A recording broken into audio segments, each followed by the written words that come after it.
যদি কেউ নির্বাচন বানচাল ও নির্বাচন নিয়ে চক্রান্ত করতে চায় তা প্রতিরোধ করার ঘোষণা দিয়েছেন বিএনপি চেয়ারপারসনের উপদেষ্টা আমানুল্লাহ আমান। দুপুরে সংসদীয় আসন ঢাকা ২ সাভারের আমিনবাজারে নির্বাচনী প্রচারণায় এসে তিনি এসব কথা বলেন। তিনি বলেন, ২০২৬ সালের গণভোট ও জাতীয় নির্বাচনে সংখ্যাগরিষ্ঠতা নিয়ে বিএনপি ক্ষমতায় আসবে।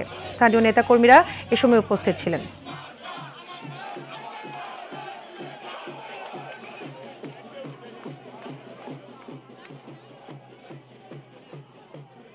আগামী ফেব্রুয়ারির প্রথমার্ধে নির্বাচন হবে।